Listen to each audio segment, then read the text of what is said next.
Hello and welcome to episode 171 of the Thinking LSAT podcast in Vienna, Virginia. This is Ben Olson. With me is Nathan Fox in Los Angeles. Hi, I'm in Los Angeles. How you doing, Ben? I'm doing great, actually.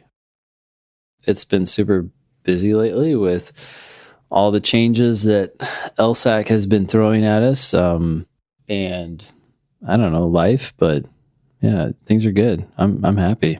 I got a super weird phone call this morning. Some woman was trying to tell me about changes to the LSAT that are coming, and she was like in a big hurry to take the LSAT as soon as possible because of all the changes, and that they were going to make the LSAT more like the GRE. And I was like, what? Interesting. What are you talking about? That is not happening. The substance of the test is not changing at all. The delivery platform is changing. But that makes it, she was, I don't know. It was bizarre. She was real stressed out. She thought she had to get the test over with now because she was real worried about the new the digital LSAT. It was freaking her out. And especially the writing sample thing was freaking her out. Huh. That's interesting. If anything, the LSAC is changing its test too slowly, right? Like they're going digital, but still everything is basically the same. Yeah, they're 20 years behind everybody else. This woman was a little bit older, I guess, and so she was freaking out about having to type the writing sample. She doesn't want to write. She doesn't want to type the writing sample. What? And yeah. Okay. I'm like, I was thinking like, if you can't type, and that's a problem. Like that's a good skill for lawyers to be able to type. But anyway. Side note. Yeah. Side note. If you can't type, but I was like, anyway, the writing sample on the LSAT is an absolute joke, and it's the least of your worries. So, yeah. Anyway, we should make it clear that the substance of the test is not changing. The questions themselves are not changing. Yeah, that's a good PSA there. Yeah. The test is staying exactly the same. Yeah. You'll still be able to diagram games on paper, by the way. Because they're going to give you scratch paper for the first time ever. They're going to give you a scratch paper for the first time ever. And by the way, at least when I took it not officially. Well, I guess it was official. I took the trial digital LSAT with LSAC. The scratch paper that they gave me was a booklet. So I used the first. Paper. Yeah, wait, and I think I could only use it for the games section. I think that was the deal. Maybe I could use it in the other sections. I can't remember now, but I remember thinking, wow, I've used the first 2.5, maybe. I don't even think I used 4 pages for 4 games. I think I used 2.5 pages, and I sat there and I thought, all right, well, now we're just going to waste all this paper. I mean, I guess we're wasting less paper than before because the test isn't printed, but still, I didn't understand the need for 30 pages of scrap paper. Well, knowing the LSAC, they'll probably like print out your test report before they put it into their system. Oh, you know what I mean? Dear God. Like lawyers do, like law firms do, like where they have to print all their emails that come in. Oh my gosh. Hey, what are we going to talk about on the show today? Oh, sorry, I got distracted. Yeah, we're going to talk about Kaplan offering someone a job. Yeah, that's cool. Wait, I don't know if that's cool actually. What the heck? Thank you. I'm curious what this will be. Yep. Someone asks, should I retake in January? Probably. Should I spend another 2 weeks editing my personal statement? Probably. We might get to an LSAT India question number 5 and a polished personal statement from our review service if there's time. I hope we can get to that. Yeah. I'm so proud of the work we've been doing on the personal statement review service. It's awesome. I am so proud too. We are going to talk about this as well. When should people start investing their time, possibly their money, into personal statements, and when should they invest their time and money into the LSAT, right? I think that's on the agenda. That's on the weekly Pearls versus Turds, I believe. Yeah, so that's going to be a good question. Cool. If you guys ever have questions, you can always email us at help@thinkinglsat.com. When you do send us your questions, please include your selfies if you're so inclined. It's not a requirement. You can ask us without sending your selfies, but we will use your selfies to promote the show. If you have not joined the Facebook group, join the Thinking LSAT podcast group on Facebook. We currently have 1,152 members. It is probably the best place to get the latest information on the test if you're curious. People post things there all the time. People post some turds there from time to time too. That is true. I've lately been chiming in from time to time because some of our listeners.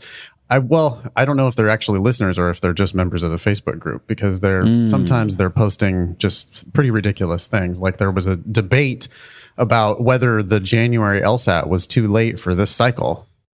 And I was like, yes. Do you listen to the show or not? Yeah. Like, do you want to get into the best school at the best price?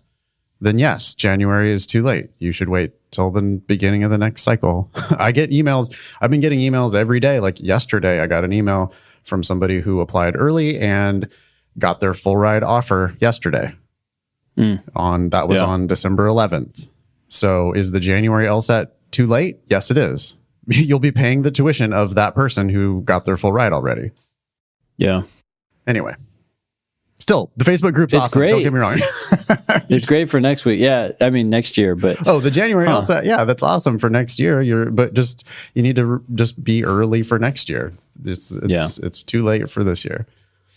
And also, I'm shitting on our own Facebook group. The Facebook group's awesome. Don't get me wrong. It sounds like we have moles though in the group. Could be. Do you think people are just like free riding? I don't know. I think they're just. Sometimes people don't learn. I don't know. Yeah. Okay. Oh, that reminds me, actually, just yesterday in class, someone came up to me and was like, well, I'm debating whether I should take it in January or March. And I said, hey, look, just take it both. Just take them both times. And, they're going to take your highest score anyways. And if you're close enough in February, you might as well take it, get that experience. And if you hit it out of the park, you're done. And if you don't, then at least you have another shot in March. And she's like, wait. I thought I could only take it 3 times in 2 years.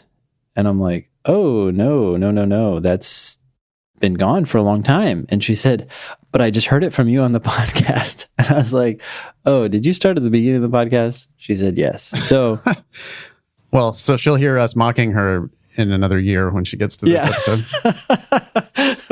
Well, I mean, she was rightfully going to the podcast for information, which I'm very grateful for. But yeah, I think we generally recommend people work backward, right?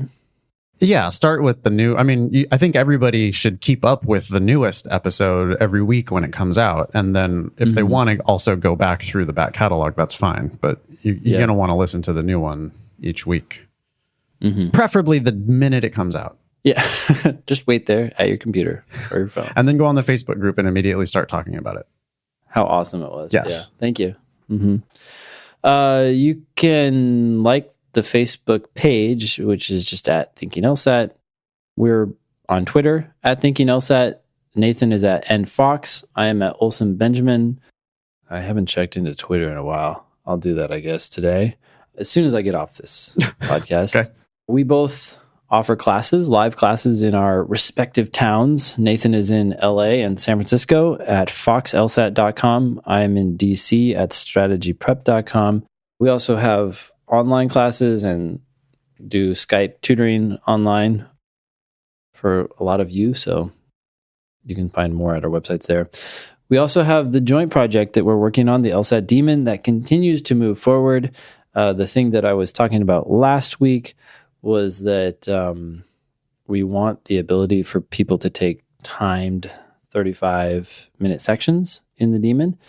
And we are almost there. When this podcast comes out, it will probably not be available that day, but it may be available the next day or the day after that. So I figured we could mention it now, but excited to have that feature available for people, because I would say that the number one feedback or piece of feedback we get right now is that people are excited about the fact that they can take their LSAT studying anywhere. So, LSAT books tend to be heavy and people lug them around, but the Demon is on your phone. It works on any mobile device.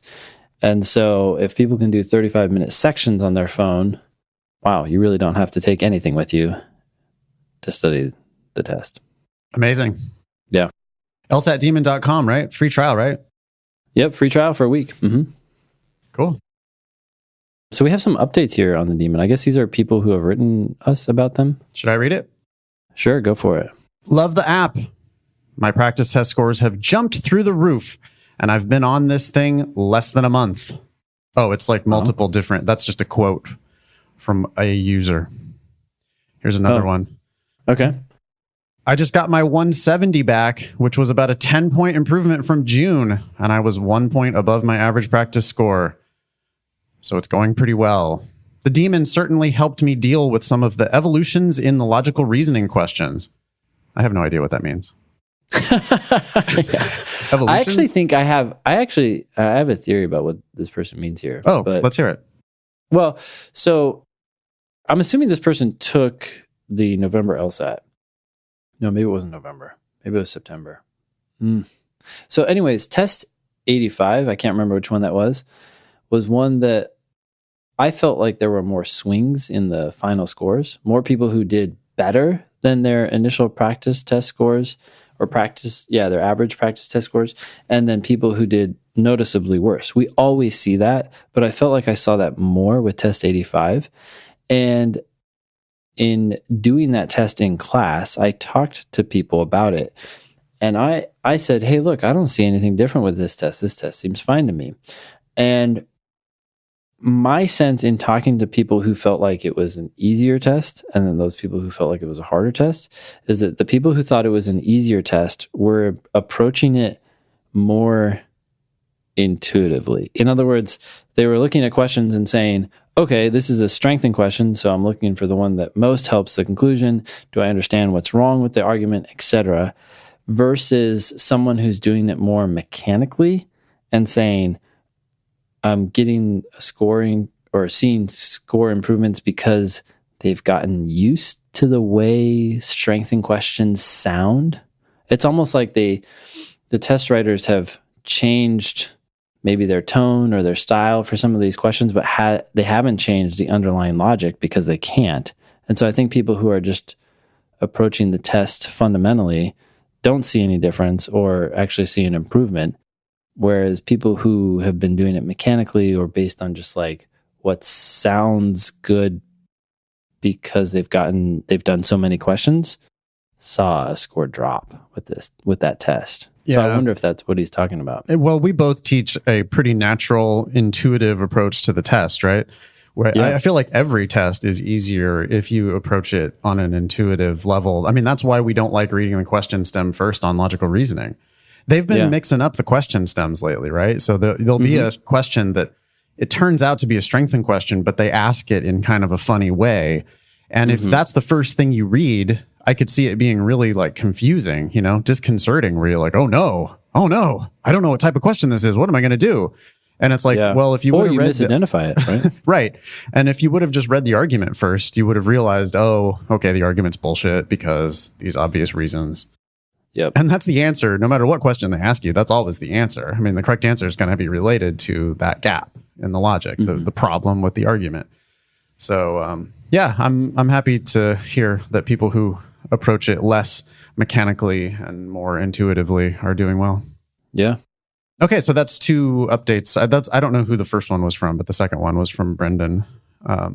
Brendan says, I'm happy to give a more thorough testament to the product's usefulness once I finish my applications in about a week. So maybe we'll get another update from Brendan.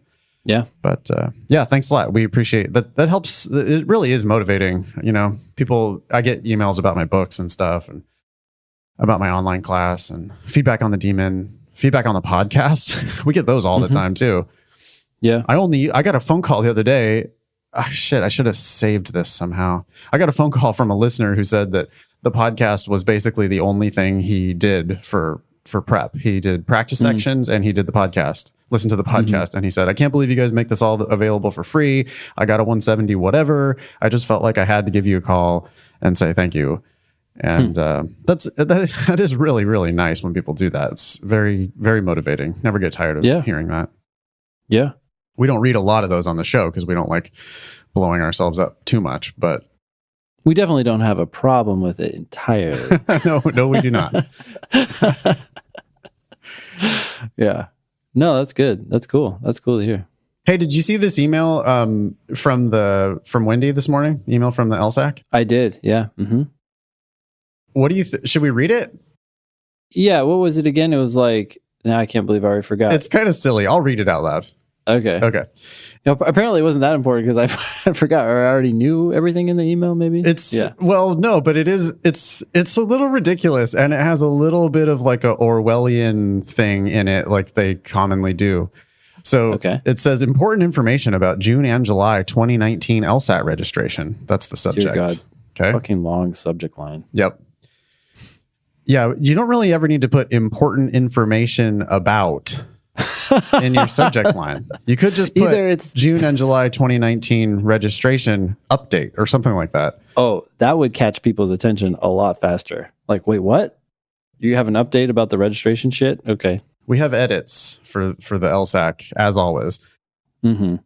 This is Wendy, again, the Chief Executive Communications and Public Affairs Officer, who's writing this email to all the licensees. And I don't know, this might go out to everybody, right? Anyone with an LSAC account might get this. Anyway, Here we go. Good morning.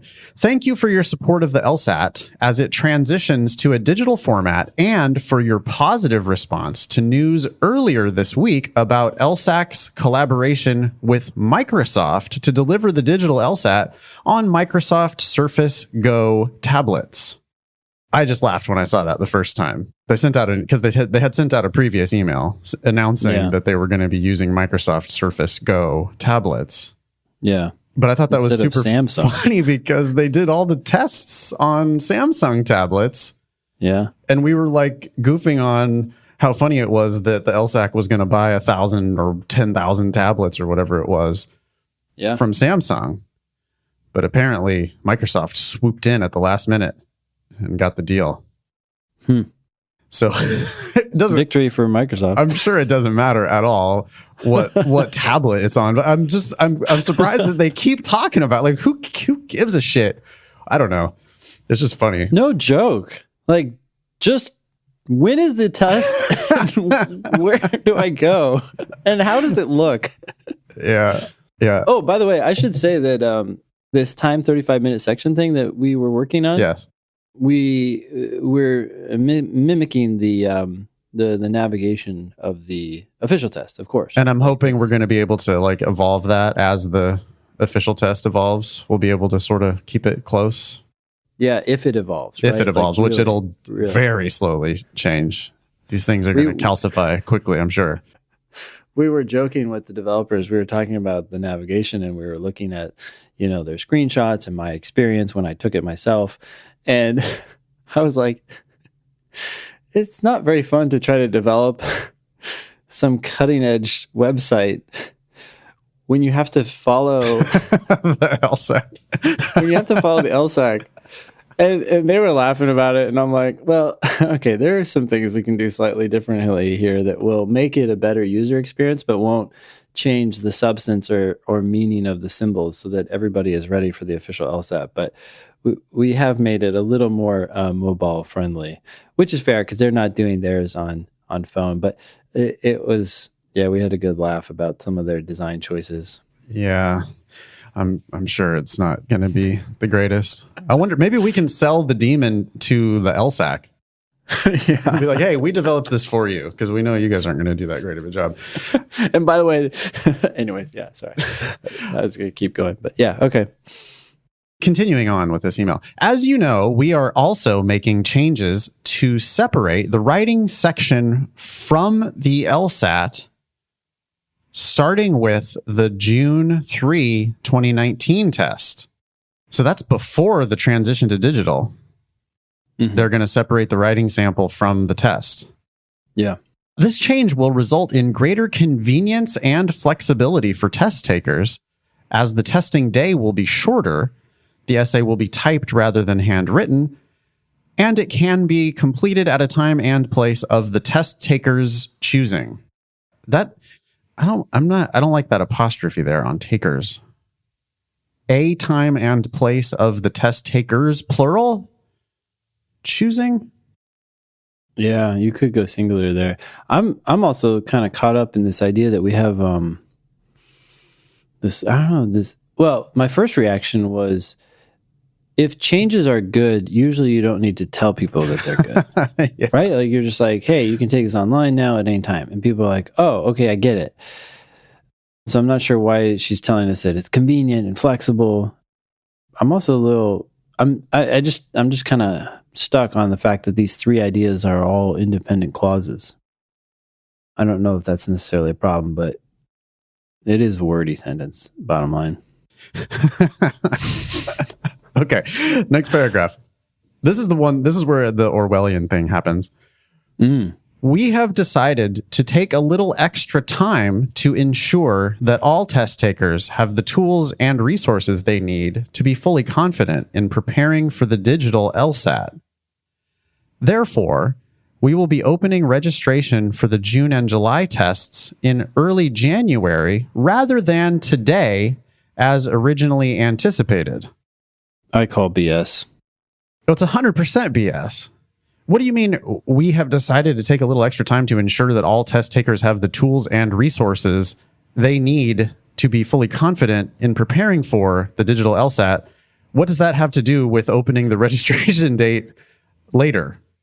Nothing. If you're confident, you sign up now. If you're not confident, wait a couple weeks. That to me is the first chink in the armor that they might actually not be ready to launch the digital LSAT on time. Yeah, we'll begin opening I like this too. Rather than today, as originally anticipated. No, it wasn't anticipated. That was the plan. That was announced. That was announced as the date, and I have it in my calendar. Which, by the way, you didn't have to announce. There was actually really no reason to announce that you were going to open up the registration earlier, but you did. But now you're taking it back. There's just no real reason for any of this. I don't know.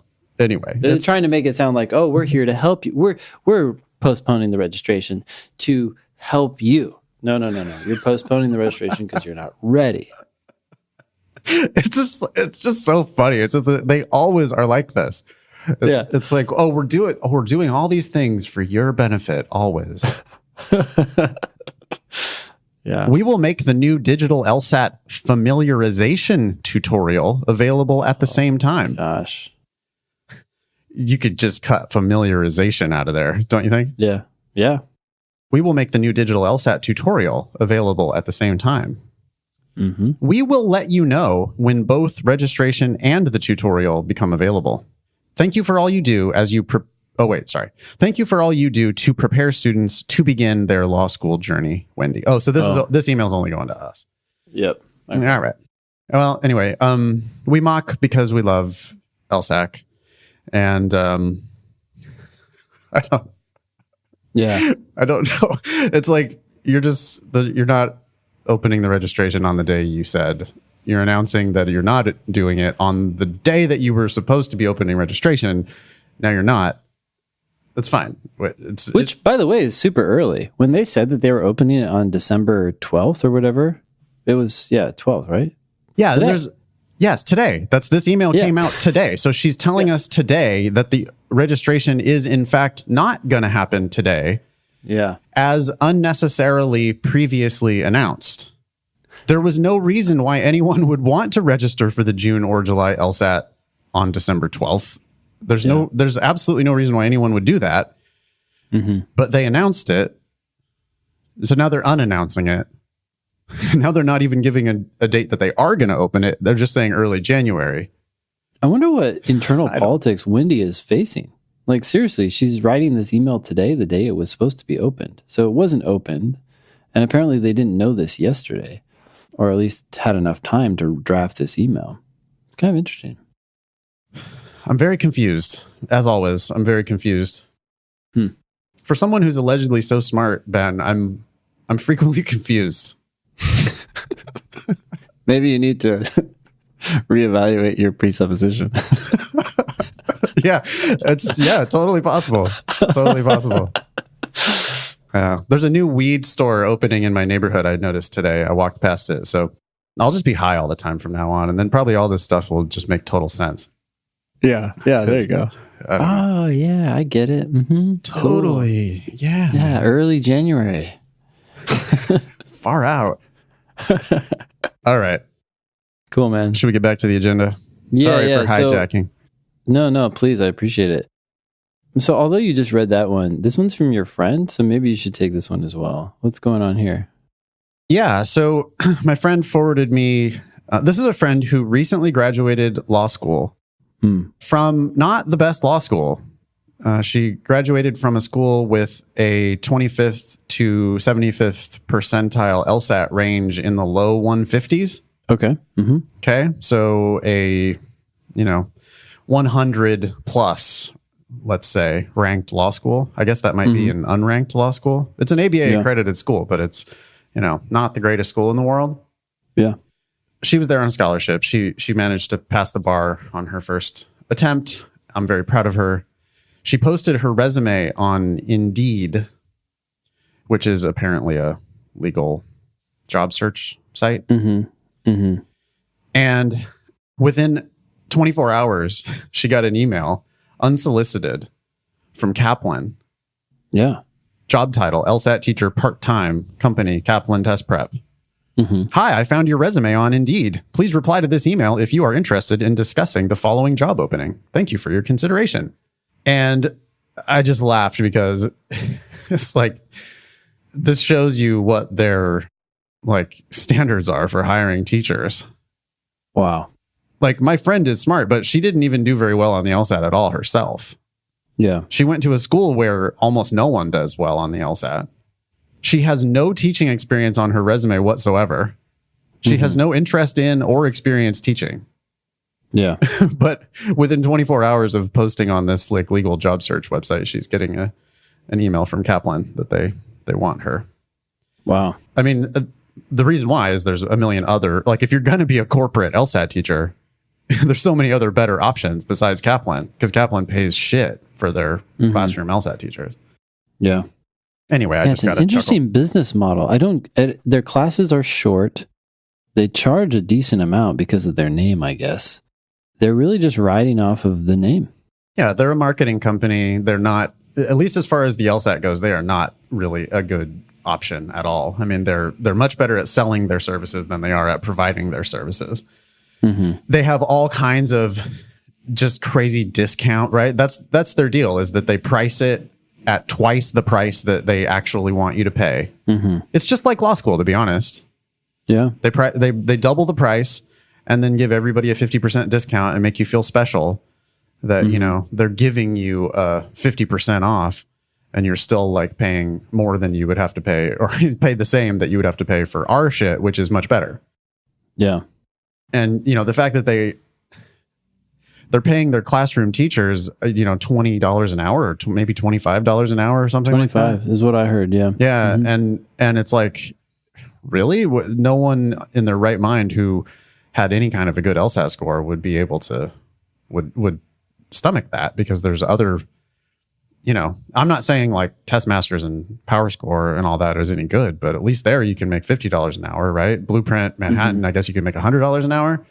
Yeah, with time. Yeah, in time. They advertise that, but they actually start decently lower. And after a crazy long training process and all that stuff, I mean, where they pay you nothing or very little, right? Mm-hmm. Mm-hmm. Yeah. This is what I find most troubling about Kaplan, is that you don't have to take the test officially. I've mentioned that to you before, right, on the show? Well, they hired me 10 years ago. Oh, that's right. That's right. Yeah.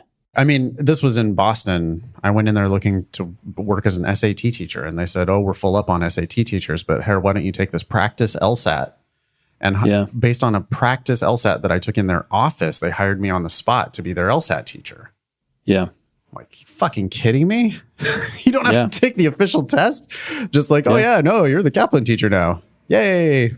Yeah, so at least from what I understand, for people who have worked for me, who worked for them, you have to get above a 164 or 165 at a, quote, designated Kaplan testing center, which is just code for, a room. A practice test in our office. Yeah. Yeah. Yeah. I'm just not impressed. I mean, I've not to mention all the horror stories that I've heard from a decade of teaching LSAT, rescue Kaplan students every day, right? Yeah. Kaplan refugees every day are coming to my shores looking for solace and refuge. No. Yeah. I was at a pre-law like fair thing, and sitting next to the Kaplan table. And the two Kaplan reps at this pre-law thing at USC, the two Kaplan reps did not know what the sections were on the LSAT. Like, they had no idea what the test was. Now, these weren't the Kaplan teachers. These were just the reps. But the fact that Kaplan is sending people who literally don't know what's on the test to man the table at the pre-law fair, I just think that they're, it's borderline predatory. Like, they're just out there looking for, it's like lowest common denominator. Yeah. Like, oh, you don't know any better? Sign up for Kaplan. That should be their motto. You don't. Suckers, sign here. Yeah. Anyway. Okay. They're so easy to beat up on. It's weird. But they also get so much business that I don't want to stop. Like, if they didn't have that much business, of course we'd just let it go. Yeah, but it's surprising how much business they get. No, they're mobbed up with a lot of pre-law societies. They do all these shady deals where they like give the president of the pre-law society or whatever a free class, or they give some people discounts in order for, oh, you're a brand ambassador for Kaplan now, so you get a bunch of free shit. But then also your pre-law society can't invite anyone else to campus. Some of the other big prep companies do that shit too. Yeah. Which is just obviously bogus. Hey, pre-law society members, if somebody from a corporation is doing that, you're not doing your members a favor by limiting the options that your members can have. Yeah. And like, if you think, oh, but we get this great discount because of it. Yeah, you get the great discount because they artificially jack up the price so that they can fool you into thinking you're getting a great deal. It's think about what you're paying and think about what you're getting. And it's just, I don't care how cheap it is. If it's Kaplan, it's not worth it. Like, if it's free, it's not worth it. It's actually going to do you more harm than good. Yeah. It's better to study on your own. It's wasting your time and teaching you a bunch of just bogus nonsense. Anyway, all right, let's stop bitching about Kaplan. Carrying on. Oh, so Sarah gives us a note. She says for the next email, several emailers have asked this similar question. So I guess this is a popular one. Diana writes, apparently Diana's a stressed JD candidate. Good afternoon. I hope all of you are doing awesome. I think we are. Thank you. I am. Yeah. I'm not saying that superficially or whatever it is, No, I was walking around town this morning in my neighborhood and listening to I've been listening to this playlist with like a bunch of classic rock stuff on it. Like Led Zeppelin and old Aerosmith and a bunch of cool stuff. Okay. Yeah. Taking a break from my normal rap music. And it's just putting a spring in my step lately. So I am doing awesome. Thank you, Diana. Yeah, thank you. I am hoping you all can help me decide if I should take the LSAT once more. I took the LSAT back in June and scored a 146. So naturally, I decided to take it again in November and received a score of 153.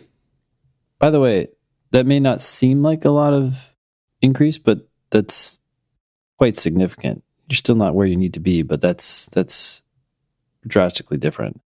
My lowest score is reading comp. 12 out of 20. First of all, there's not 25 questions in reading comp. So 12 out of 25 in November. 12 out of 27. 12 out of 27 or even possibly 28. But in any case, but in LR and logic games, I am scoring between 16 and 18. I do not want to turn in applications yet, since I feel I still have some more room to grow in reading comp and maybe a few more points in logical reasoning and games. Yeah, you have room to grow in all of them. Yep. At this point, I have been studying for 9 months already. Figured 1 month more wouldn't be much. Yeah. I work full time, so I decided to start studying very early in the application process. As of now, most of my application is ready and letters of rec and transcripts have all been uploaded.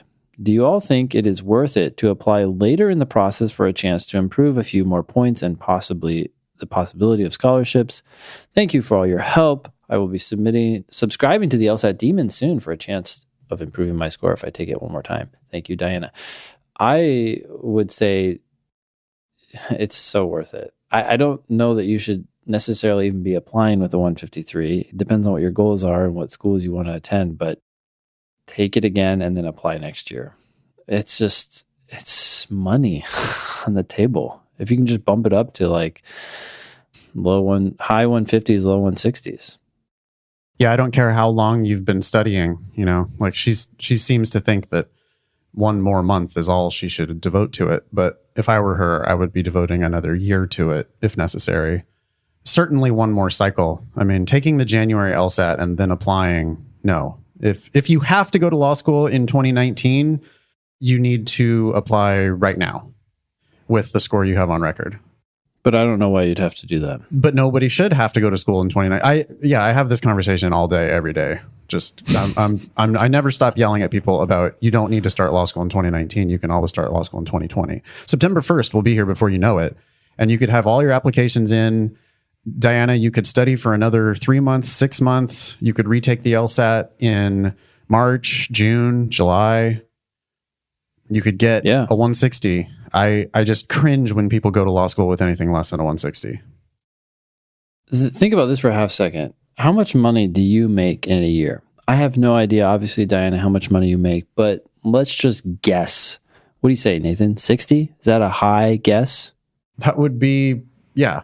That would be, if you are making 60, that's like the starting salary of, that's the most common starting salary for lawyers. Yeah. So I assume she's making less than that. Otherwise, she wouldn't be trying to go to law school. Yeah. But I could be wrong. Yeah. I mean, with your scores and the schools that you're looking at right now, yeah, your starting salary is going to be around 50 to 70, 60, somewhere in that range. So presumably you're making less than 60, but it doesn't matter. Even if we assume that you're making 60 grand a year right now, if you take an extra year, you're going to more than make that back in scholarships if you can bump up your score another 7 points, just as you did the first time you retook it. I think people don't think about how much money they can make by getting a scholarship. Can you find any other way in your life to go earn that much money that quickly? Right? Like if you save $150,000 plus all that future interest by spending an extra year on the LSAT, where else in your life can you go and do something and earn that much money in a year? And it doesn't even have to be a year. It could be 6 months or 9 months. And she could literally get $150,000 worth of free tuition. Plus all the future interest on that, which just almost always doubles your initial loan amount, right? If you pay it back over 15 years or something like that. And potentially launch herself into a better school. This could be better school and better scholarship. The difference between a 153 and a 160 is like monumental. Yep. Like it's an insanely big improvement. And it's not that hard to do. If you study for 6 months, Diana, you should be able to make it to a 160 from a 153. Yep. And if you can't do that, I'm really skeptical of your chances in law school anyway. Mm-hmm. Yeah, I don't, people who score, 153, if that's your highest LSAT score and you go to law school with that, the outcomes are not great for those candidates. Employment statistics are not great. Bar passage is not great. Even if you do find a job and pass the bar, salaries are not great. So why not make the investment of all it really is going to cost you is time, maybe a little bit of money for prep. Mm-hmm. And you wait another 6 months and you get a great score and you apply on the first day of the next cycle. I don't know. I feel like we've said this 1,000 times, but that's my advice. Yeah, I agree. Right. And you're applying early. And then people always come with like, but my letters of rec are already in. Doesn't matter. And it's like, yeah, that's a one of many hoops that you're going to be jumping through for the rest of your legal career. You also don't need to update your letters. So you can just hold those letters for next cycle. That's awesome. Your transcripts are uploaded. Great. That's one of the things you had to do. And that's done now. And that'll still stay done. The thing you haven't done yet is get the LSAT score that will get you free tuition to law school. Also, think about this for a half second. If for some reason you had to update one of your letters of rec because at this point it's now too outdated, or even all three of them, I don't care, or two of them. If I offered you $150,000 to find two more people to write letters of rec for you, would you consider doing that? I mean, if that's what's holding you back from spending more time on the LSAT to get a higher score and thus a scholarship, you're essentially saying the inconvenience of seeking out two more letters of rec is outweighing potentially $150,000 plus future interest. Plus future earnings if you go to a better school and get a better job. Plus making more of a difference in the world because you went to a better school and got a better job. And people do it with the personal statement too, Ben. People are like, oh, well, I don't want to have to update my personal statement though. It's like, really? You can't update a 2-page document where you can write about literally whatever you want? You're not like, that's your reason for jumping into $150,000 worth of debt is because you don't want to later have to update your your 2-page personal statement? Wow. Yeah. I guess it's human nature, but man, I just don't really like that. To me is lazy, and lazy people don't really do well in law. Well, it could be laziness. It also could just be like a lack of focus on the right things, right? Like when you talk about it in these numbers, I think people begin to feel it more, hopefully. I hope. And if they feel it, then they can start to move in the right direction. Because a lot of our decisions are just based on how we feel, right? Like they're focusing on the difficulty involved in rewriting the personal statement instead of focusing on something else. You remember that marshmallow challenge? Yeah.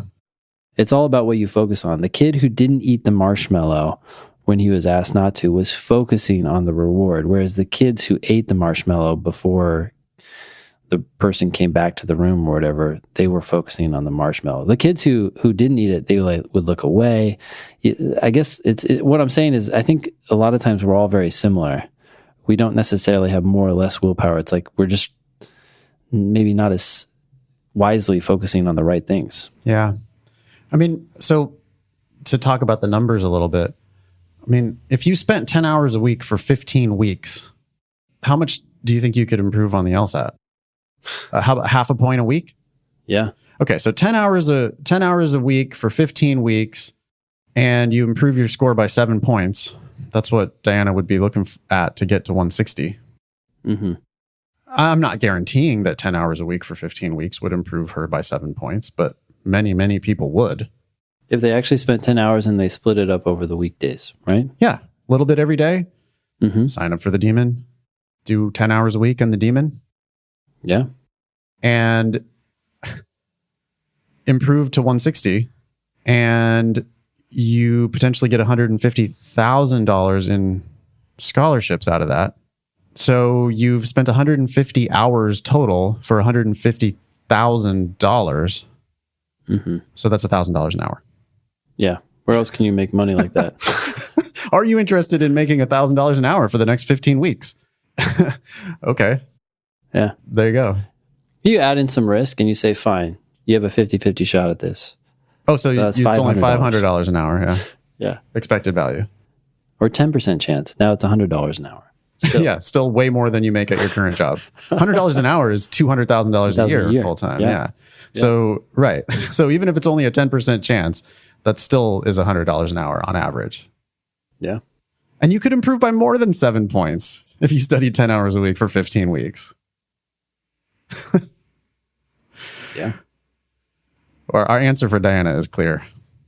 Retake it. So here's the concrete stuff. We're in December of 2018. Retake it in probably, in your case, March or June. Yeah, with June and July as backups. Yeah, and definitely take it in July because now you're applying in September. And if your July score is higher than your March or June score, keep it. If it's lower, cancel it. You get the option in July to choose whether or not you keep your score after you see it. Take advantage of that. Some people have complained. They said, oh, well, if I cancel my July score, law schools will see that. They will. They'll see a cancellation on record, but no one cares. No, they won't see it on their index calculation, which is they won't see it on their index calculation. Yep. If they say, why'd you cancel? You just say, I didn't feel well. Yeah. Thank you. Now, can we talk about the score I got? Yeah. And if it's even 1 point higher than whatever your highest was at the time, you keep it. Yep. Okay. Clear advice for Diana. Yep. Thank you, Diana. Yeah. Weekly pearls versus turds. Just a little scoreboard update. We got turds 4, pearls 0 on our new weekly feature.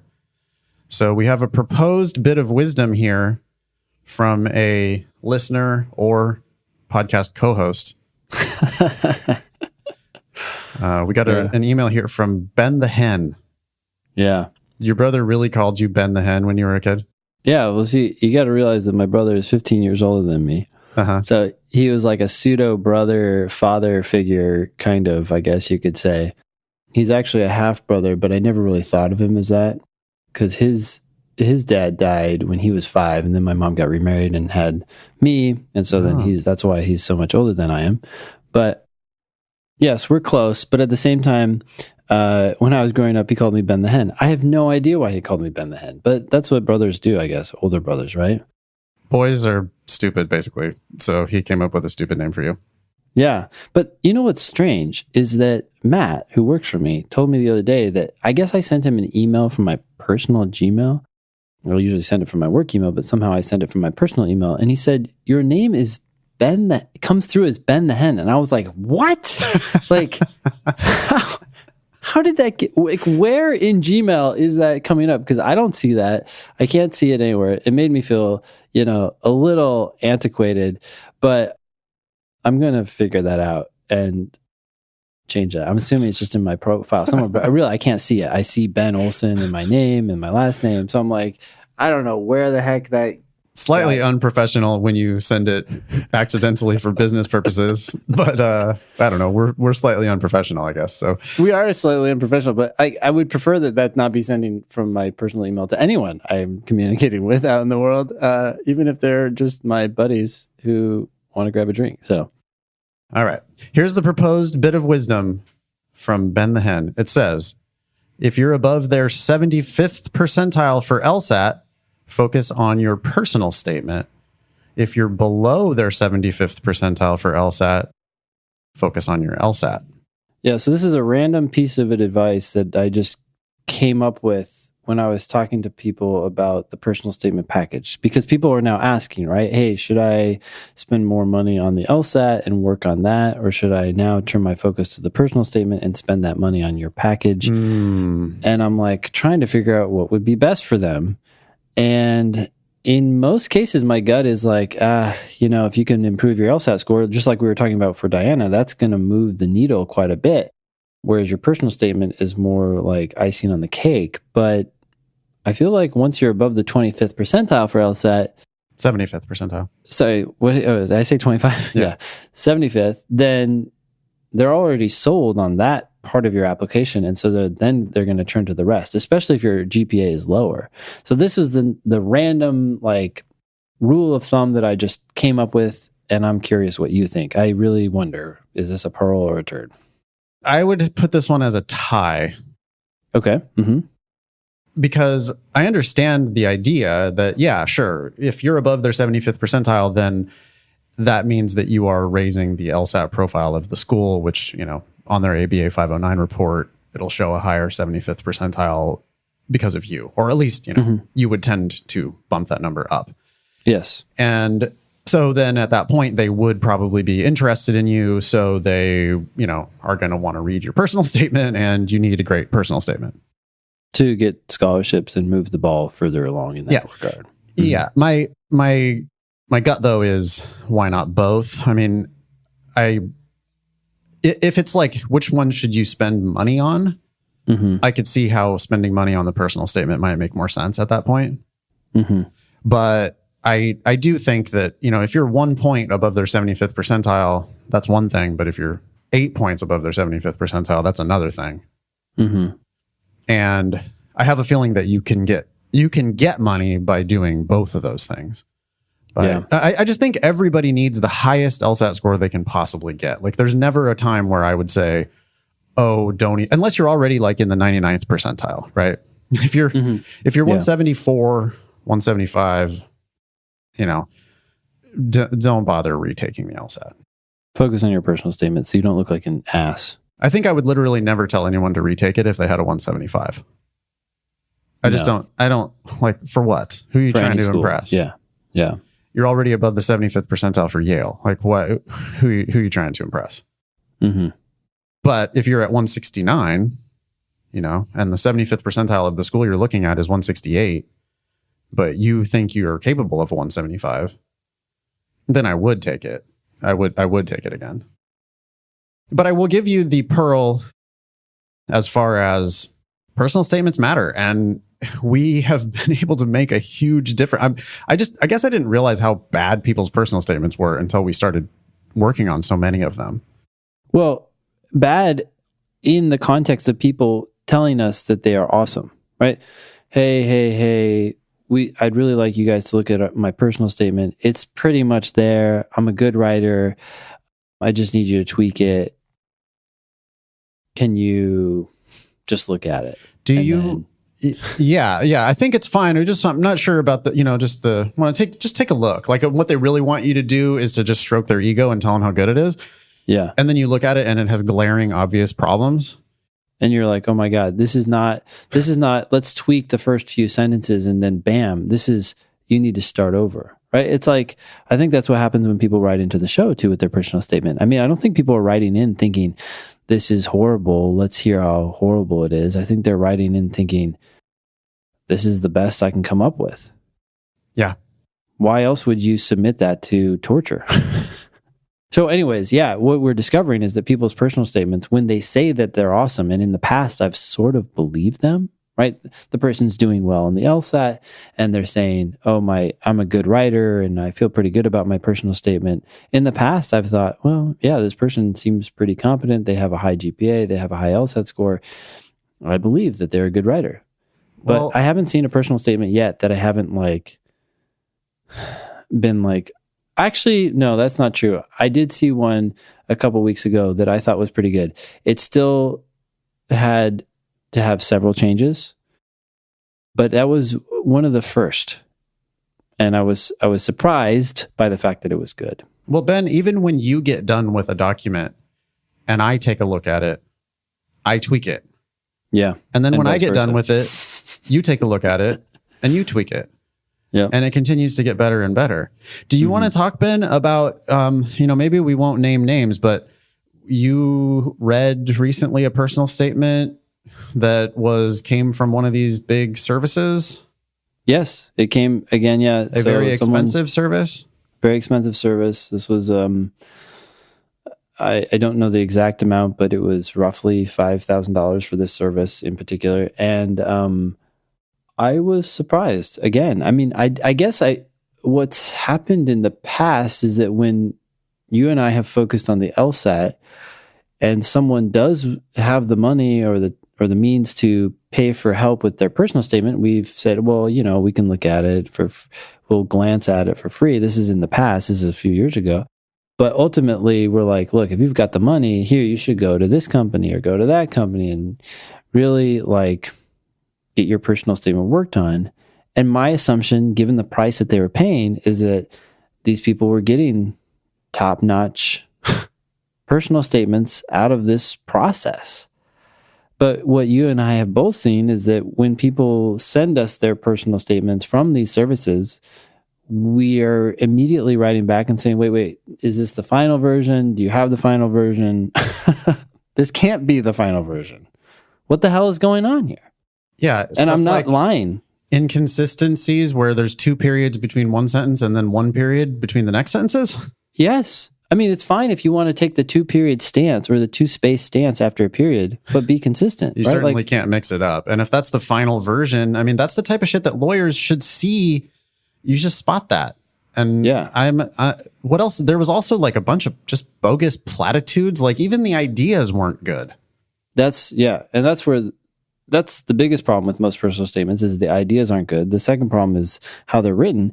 And this statement that I saw recently failed on both fronts. You said, why did you put this sentence in? And this person was like, oh, they told me to put it in there. This Yes. $5,000 personal statement consultant told me to put this total bullshit in there, like says nothing. Yeah. And then he was like trying to defend it. He was like, oh, well, yeah, I mean, that's what, he said to put in there and blah, blah, blah. And I'm like, I really don't understand. Like, this is not, it's not necessary. You could just cut this whole paragraph and your statement would not miss anything. And it's actually hurting your statement now because you're saying a bunch of platitudes about the world, things that we would mock up and down on the show. I kept asking the student how much she paid, like how much did you pay for this, and did your reviewer edit it, and did they actually suggest this? I think at some point she was kind of like, I was asking too much about the service because I just couldn't fathom that this is what the final product was. Yeah, call to listeners. If you paid for one of these services and you're not happy with the result, or if you've paid for one of these services and you want to make sure you got your money's worth, send in the personal statement. help@thinkinglsat.com. Give us permission to read it on the show, and I think we would be comfortable saying, "Hey, this is the service. This is what they paid for it. This is what the statement says," and then we will give our honest feedback on what the statement. Good or bad, right? I would tweak your invite there and say, if you are extraordinarily happy with your service and you've been accepted to schools, and so you no longer are concerned about what happens with that personal statement, even then send it to us. I'm open to looking at the best that these places can offer and see how good that really is. I am curious. We are scientific thinkers, right? We would like to disprove our own hypothesis. Yeah. Our hypothesis, though, is that we are better than these services. Right now, based on the evidence that I've seen, I have extraordinary confidence in what you and I together can produce. Yes. I mean, I'm confident in what each of us can do by ourselves, but like you said, the back and forth, I mean, and it ends up being a situation where you comment, I comment, the writer obviously comments, the applicant, and then we're asking for more information. You ask for information. I then say, oh yeah, and by the way, if you're going to ask for that, you should ask for this, and please, more. And that's why we don't have a time cap on this stuff, because who knows how many hours we're actually spending. I think I'd get stressed if I knew how much we were spending, but I don't, because we just don't even think about that. We put a lot into it, and we promise that we will do a great job. You can go to thinkinglsat.com if you want to sign up for the service. We also charge less than other people do. That's what sparked this conversation, right? $5,000, and it turns out to be, not. How could it not be perfect for $5,000? Oh my God! By the way, our credentials, just real briefly, I have a master's in journalism and a JD, and I wrote 6 LSAT books, and I've been looking at people's personal statements now for over a decade, just kind of casually.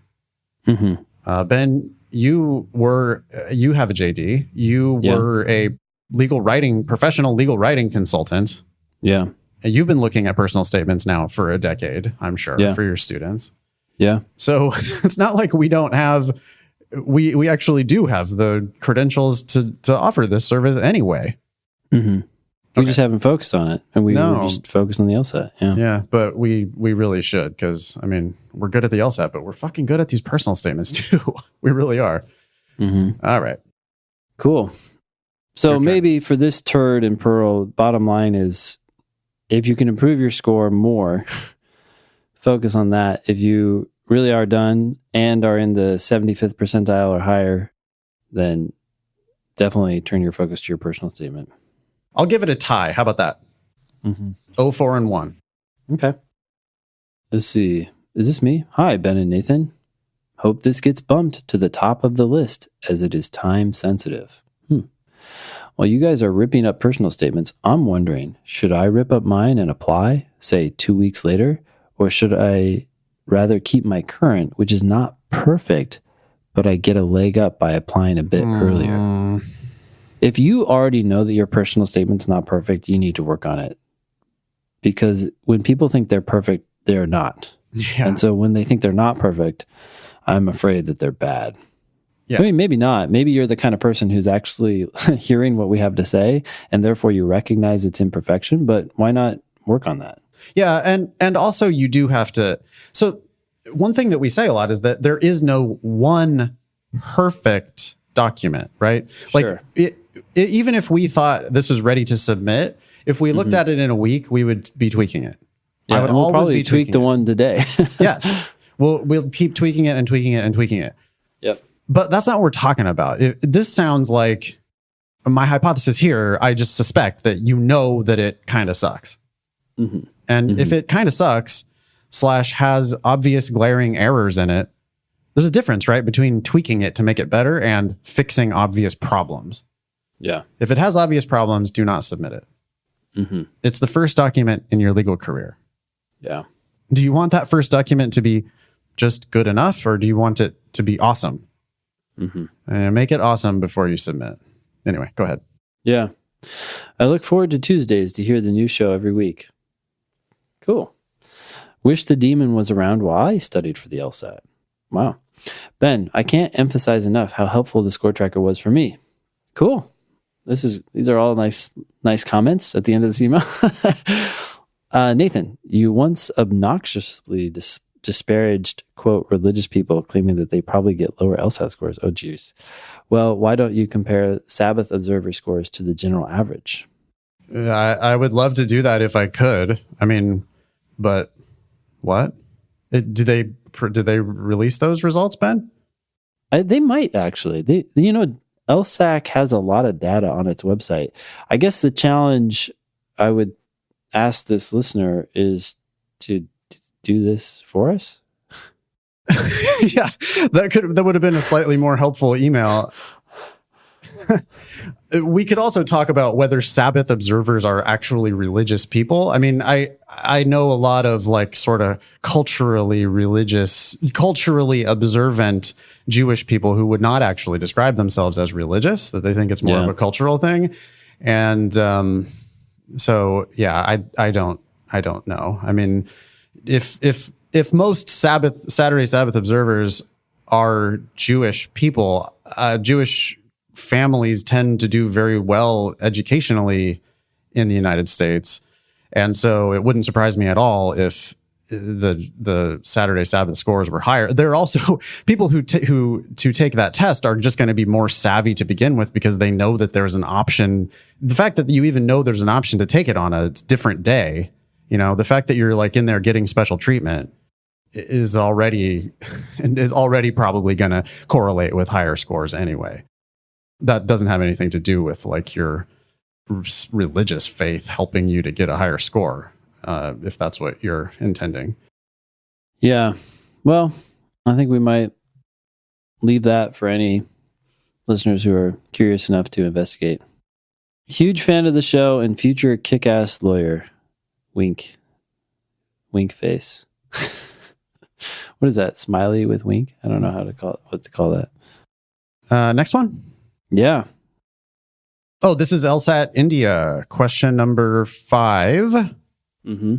It says, Miguel has 4 family members who plan to come to his graduation on Sunday afternoon, but it is likely that only 3 of them will be allowed to attend. Wait. What? Only 3 of them will be allowed to attend? I'm very curious as to what is going on here. I also wonder if that's a premise or the conclusion, because it says likely, so that makes me think that it might be the conclusion. It might be, yeah. Yeah. But anyway, normally graduation is held in the football stadium where there is no limit on the number of family members who can attend. However, the ceremony is relocated to the gymnasium if it rains, and each graduate receives just 3 admission tickets for use by family members. The first line there is obviously the conclusion. The rest of it is premises, and I already know the answer before reading the questions down. What's the answer? It's probably going to rain on Sunday afternoon. Yep, because it's a conditional, right? If it rains, will it? Well, we don't know. Right. Okay. So actually, so it says it will rain, or at least the likely will rain, right? Either one of those might be enough. since the conclusion is a little weakly stated. Yeah, well, so it turns out to be a strengthened question. The conclusion of the argument is most strongly supported if which one of the following is assumed. Mm-hmm. By the way, many people would just look at the words most strongly supported there and immediately think it's a soft must be true. Yeah. Which is totally wrong. You have to read the entire question stem to be able to figure out what type of question it is. But it says most strongly supported. I know. Yes. It does not say which one of the following is most strongly supported by the statement. It says the conclusion is most strongly supported if which one of the following is assumed. Mm-hmm. So, by the way, this is also not an assumption question. It's a strengthened question. That's right. Because it's not asking you to prove the conclusion, just asking you to find the one that strengthens it the most, even if it doesn't prove it. So because it's a strengthened question, I would predict my answer in stronger terms. I would prefer an answer that is in stronger terms. But it really needs to say it's going to rain on Saturday or Sunday. Yeah. Sorry, Sunday. Mm-hmm. Mm-hmm. So it is definitely 100% going to pour buckets all day Sunday. Mm-hmm. That would be awesome, right? Yeah. Torrential rain is guaranteed for Sunday afternoon. Yep. Would be a perfect answer.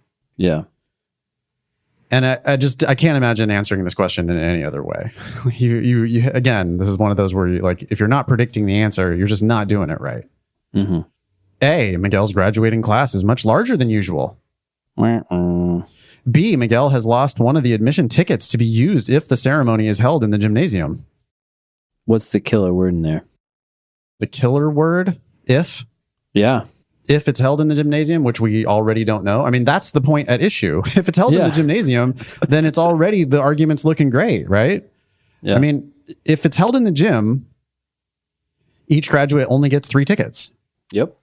Well, okay. So then I guess only 3 of them are going to be allowed to attend unless Miguel buys another ticket or steals another ticket or cheats the system somehow, right? Or one of his family members is graduating too. Like, I guess we don't know that for sure, but... If you're doing this really passively, looks good, right? If you didn't make any prediction, oh shit, the graduating class is much larger than usual. Oh yeah. So Miguel's probably going to only be able to take some of his family members. They'll run out of seats. Or B, Miguel lost one of his tickets. Oh no, he has 4 family members, but he lost one of his tickets. So yeah, probably only 3 people are going to be able to go. For real though, they wrote this question with that intention. They want to know if you're predicting the answer. If you're predicting the answer, this is really easy. If you don't predict the answer, it's going to be hard because you're going to get trapped by these bogus answers. Yeah. C, the Weather Service has indicated that there is a very high likelihood of rain on Sunday afternoon. There you go. Yeah, that's perfect. Your prediction. Exactly what we predicted. D, Miguel has several friends who have fewer than 3 family members coming to graduation. That would weaken, right? Oh, so then there might be extra seats? Wait. So that would weaken because he would be able to get extra tickets. That's for those who think too hard. That's not even a good trap. Yeah. Miguel has a 5th family member who is unable to come to his graduation. That's irrelevant. But A and B there are pretty good traps before you get to C, which is clearly the right answer. And you could answer that one before you finish reading. You finish reading that argument and you should know what the answer is. Yeah. That's LSAT India question number 5. That was another real easy one. Yeah. Should we do this personal statement? Let's do it. Yeah, it's here. Excellent. Do you want me to read it? Yeah. Do we want to talk about it at all, or just maybe read it, huh? Yeah. I will say that this person had a very powerful experience to share, but despite the fact that they had something great to write about, I still remember working on this statement for a long time. So a lot of work goes into this. I guess I'm just trying to say that sometimes I think when we read these polished statements on the show, people can feel like, well, I just don't have that story or I don't have that thing to talk about. But yeah, right. I feel like you do. You just need to, we're always teasing it out, right? We're always asking for more facts. Tell us more. And then we just say, okay, now that we have those facts, just write those facts and don't say any of this other stuff like I'm a hard worker, etc. So it takes time to get to tease these stories and these details out in a way that helps us see the person in a positive and persuasive light. Go for it. All right. So this is the statement. I fell in love with the violin when I was 6 years old. At 13, I began taking the 3-hour trip to Philadelphia every week for lessons with a top violin instructor. In high school, I soloed with the Lancaster and Hershey symphonies, went on an international tour to Russia and the UK, and worked with Joshua Bell and other internationally renowned musicians. When the time came for me to choose a college, the natural next step was a degree in violin performance. During my freshman year of college, I auditioned for the Civic Orchestra of Chicago, the Chicago Symphony's training orchestra. It was my first audition for an ensemble of this caliber. It consisted primarily of graduate students and professionals. When I first saw the repertoire list of this orchestral excerpts, including the ever-intimidating first page of Strauss's Don Juan tone poem, the volume and difficulty of the music overwhelmed me. I had little experience learning why can't I say this word? I would say orchestral excerpts, yes. Orchestral excerpts, which require players to take into account every detail of each note. A missed accent here or a wrong articulation there can cost you an audition. But the new music that I would have to perfect in the next 2 months was the same music that I had grown up listening to and dreamt of performing. I spent weeks on the works of Beethoven, Schubert, and how do you say that? Let's go Prokofiev. Prokofiev. Yeah. Cool. Working note by note and line by line to make sure the intonation, rhyme, rhythm, and musical expression of each piece was as close to perfect as possible. Each night I would bring my violin, my trusty metronome, and my pile of music to a dingy school practice room, only leaving when the security guard came around to close the building at midnight. With the application deadline looming, I finally set a date to record my audition tape. I spent hours recording take after take until I was satisfied that I had captured my best work. Several months later, I received my audition results. Congratulations, you have been accepted as a regular member of the Civic Orchestra of Chicago for the 2014 to 2016 seasons. Despite my intense preparation, I was still stunned. I was a freshman. In the fall, when I began my first season with the Civic, I learned that I was the youngest member of the orchestra. My first love will always be music. But in my sophomore year, I took my first economics class and enjoyed it so much that I added economics as a double major. As my commitments outside music expanded, I became conflicted about whether I should pursue a music career. The Civic Orchestra of Chicago gave me the opportunity to collaborate with other talented pre-professional musicians, train with members of the Chicago Symphony Orchestra, perform in dozens of concerts, and contribute to outreach initiatives for disadvantaged students. As I worked through this internal debate, I asked our creative consultant, Yo-Yo Ma, whether he thought I should take a management consulting internship or attend a summer music festival.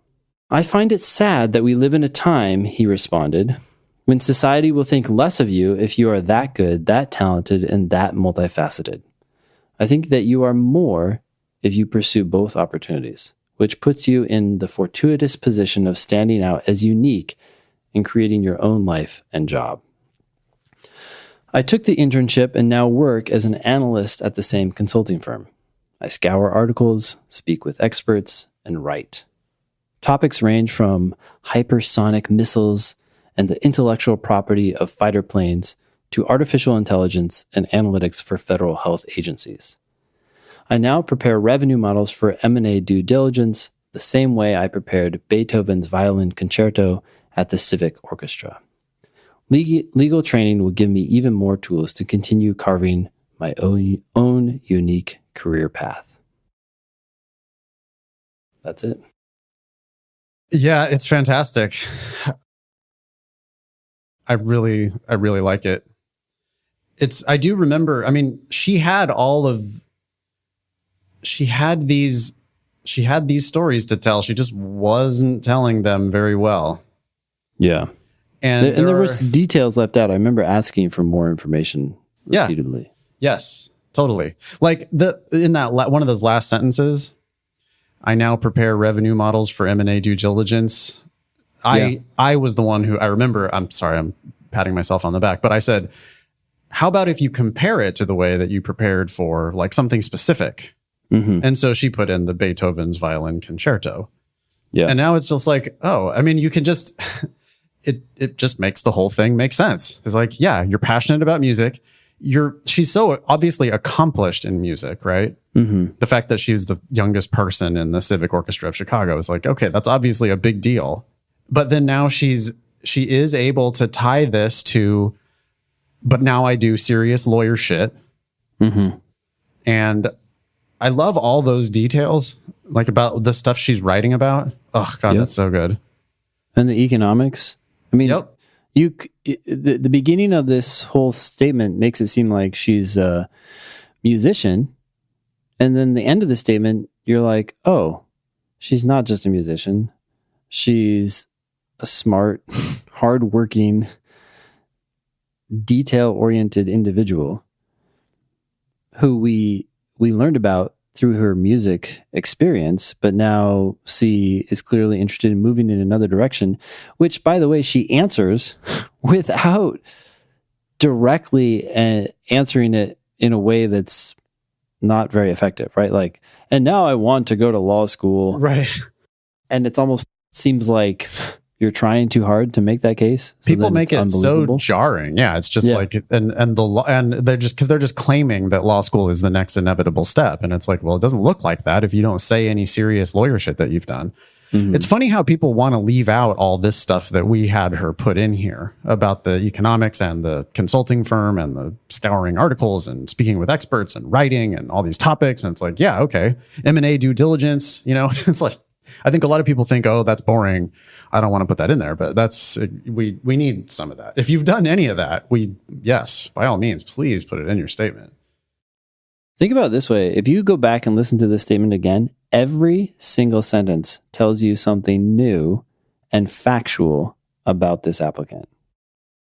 And so it's only 637 words, but in those 637 words, you know so much.